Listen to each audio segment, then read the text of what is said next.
तो आज हम आपका अंडे का ऑमलेट बनाएंगे। तो वीडियो को स्टार्ट करने से पहले मैं आपको बता दूं, मैं आपको हर रेसिपी को सिंपल तरीके से बनाने का तरीका बताऊंगा और इसका जो टेस्ट होगा दोस्तों बहुत ही ज़्यादा यूनिक होगा। तो सबसे पहले हम आपका एक बॉल ले लेंगे और बॉल में आपको उतने ही अंडे लेने हैं जितने कि आपको ऑमलेट बनाना है। तो यहाँ पे मैं आपका 2 अंडे का ऑमलेट बना रहा हूँ। तो यहाँ पे मैंने आपका 2 अंडे को फोड़ लिया है और इसमें आपका बारीक कटी हुई प्याज डालेंगे हम। अब आपको जितनी मिर्ची पसंद हो आप इसमें चॉप करके मिर्ची भी डाल सकते हैं और इसके बाद हम इसमें हरा धनिया भी डालेंगे। अब यहाँ पे हम स्वाद अनुसार नमक डाल लेंगे। दोस्तों आपको नमक स्वाद अनुसार ही लगाना है क्योंकि अंडे में नमक ज़्यादा भी हो जाता है, तो यहाँ पे आप थोड़ा अच्छे से लगाएं। और इसमें हम आपका टमाटर भी डाल सकते हैं। फिर इसके बाद हम इसको फोक की मदद से एकदम अच्छे से फेंट लेंगे। अब यहाँ पे इसको हमने अच्छे से फेंट लिया है। अब यहाँ पे हम आपका एक पैन ले लेंगे। यहाँ पे आप इसमें बटर भी डाल सकते हैं या तो आप ऑयल डाल सकते हैं। जैसे ही आपका पैन एकदम अच्छे से गर्म हो जाए इस पर हम आपका अंडे को पलट देंगे और आपका यहाँ पे आप देख सकते हैं आपको इस तरीके से अंडे को फैला लेना है जिससे जो उसकी शेप है एकदम अच्छे से आमलेट की शेप में हो जाए। तो दोस्तों यहाँ पे आपका जो प्रोसेस है बहुत ही सिंपल था। अब यहाँ पे जब ये अच्छे से सीख जाए तो इसको हम एक बार पलट लेंगे। तो आप देख सकते हैं बहुत ही आराम से मैंने इसको पलट लिया है।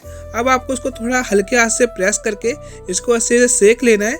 तो आप देख ही सकते हैं दोस्तों ये एकदम आराम से इसको सेक लेना है आपको। यहाँ पे फ्लेम को मैंने मीडियम कर रखा है, आपको फ्लेम को हाई ज़्यादा रखना नहीं है। अब इसको हम एक बार और पलट लेंगे। अब दोस्तों आप देख ही सकते हैं जो हमारा आमलेट है ये एकदम अच्छे से सीख रहा है। तो आपको इसी तरीके से आमलेट को बना लेना है। यहाँ पे मैं इसकी चारों साइडों को एकदम अच्छे से सेक लेना है आपको। फ्लेम को आपको ज़्यादा हाई नहीं रखना है, थोड़ा सा मीडियम से थोड़ा सा स्लो रखना है।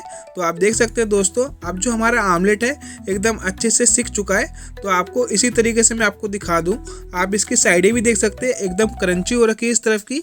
आपको इसको ज़्यादा नहीं सेकना, कभी आप इसको जला दो बस थोड़ा सा ये डार्क ब्राउन होने लगे तो आपको इसको उतार लेना है।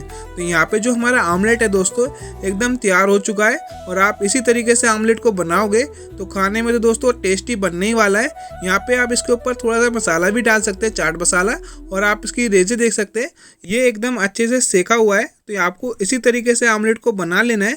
बहुत ही सिंपल तरीके से बनाया है दोस्तों, एक बार आप जरूर ट्राई करना। अगर आपको कुकिंग नहीं आती है तो अब आप हमारे चैनल को सब्सक्राइब कर लो क्योंकि हम नई नई वीडियो लाते रहेंगे। और आपको जो भी वीडियो चाहिए हो आप कमेंट में लिख देना, हम उसकी नेक्स्ट वीडियो जरूर डालेंगे। तो टाटा बाय बाय दोस्तों, मिलते हैं अगली वीडियो में।